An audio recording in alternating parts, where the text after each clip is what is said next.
एक शख्स है मुतवसत तबके से ताल्लुक़ है, वो कुर्बानी कर सकता है, लेकिन उसे कोई आकर ये कहता है कि भाई तुम्हारे पास तो गुंजाइश 100 रुपये तक की थी, तुम 100 रुपये का जानवर ले सकते थे, तुमने कम का क्यों लिया।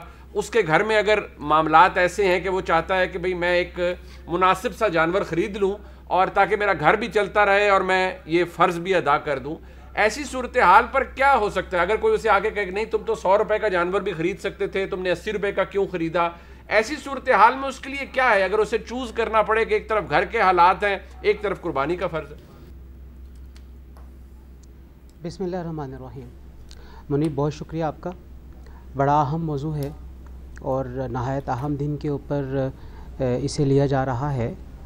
कुर्बानी हज़रत इब्राहीम अलैहिस्सलातु वस्सलाम की सुन्नत, जिसे पूरी दुनिया के मुसलमान इंतहाई जोश और जज्बे के साथ मनाते हैं और करते हैं।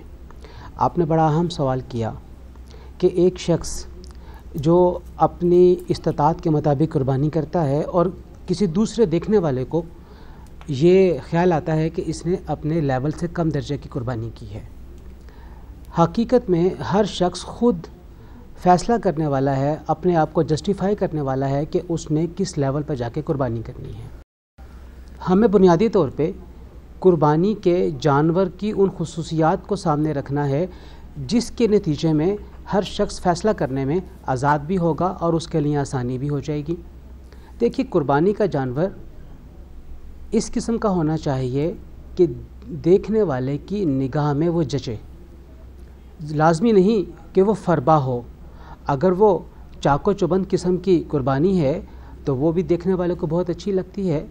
फिर अमूमी जिस्मानी अयूब जो कुर्बानी के जानवर की कीमत को कम कर दें, वो भी जानवर में नहीं होने चाहिए। उसका कान नहीं कटा होना चाहिए, उसका सींग जड़ से नहीं उखड़ा होना चाहिए, उसकी दुम नहीं कटी होनी चाहिए, वो लागर नहीं होना चाहिए कि चल कर कुर्बान गाह की तरफ ना पहुंच सके, और उसके साथ साथ उसमें लंगड़ापन भी नहीं होना चाहिए कि वो चलने से कासिर हो।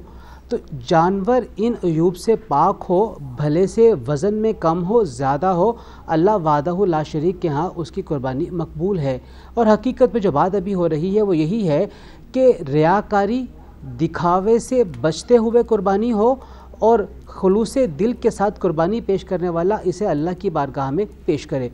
ये फ़ैसला किसी बेजीम दाल की तरफ से अलिफ के ऊपर कि तुम्हें इतने लेवल या इस दर्जे तक की कुर्बानी करनी चाहिए थी, मैं ये समझता हूँ कि इसकी कोई वक़्त और कोई हैसियत नहीं है। एक शख्स अपने ज़ाती हालात से बखूबी आगाह है और उसे मालूम है कि उसने किस लेवल तक अपनी कुर्बानी को पेश करना है और किस तरीके से अल्लाह वहदहु ला शरीक के हुजूर उस कुर्बानी के हकीकी अमल यानी खून बहा को उसने पेश करना है।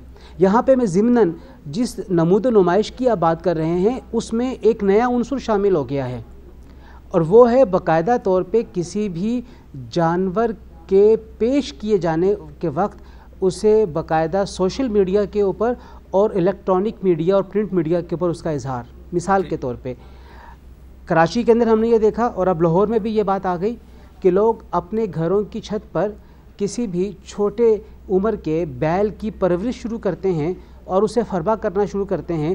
1.5 साल 2 साल के अरसे में जब वो 12, 13, 15 मन का हो जाता है तो उसके लिए बाकायदा क्रेन मंगवाई जाती है और क्रेन के ज़रिए से उसे ज़मीन पे उतारा जाता है और उसकी फिर इलेक्ट्रॉनिक मीडिया के ऊपर, सोशल मीडिया के ऊपर, प्रिंट मीडिया के ऊपर तशहीर होती है। ये वो एक नई किस्म आ गई है तशहीर और रियाकारी की कि हमें इससे भी अपने आप को बचाना है। बहुत दुरुस्त बात। जानवर को फरबा करें, हदीस में आया है कि तुम्हारे जानवर को फरबा होना चाहिए कि ये तुम्हारी सवारियां होंगी पुल सिरात के ऊपर। लेकिन इसे हमने इंटरप्रेट और तरीके से कर लिया है। हमने ले लिया है उसके मोटापे को, फरबही को हमने मोटापे की तरफ लेकर आ गए हैं और लोगों के दिखावे की तरफ लेकर आ गए हैं। तो हमें इससे भी अपने आप को बचाना है। बिल्कुल।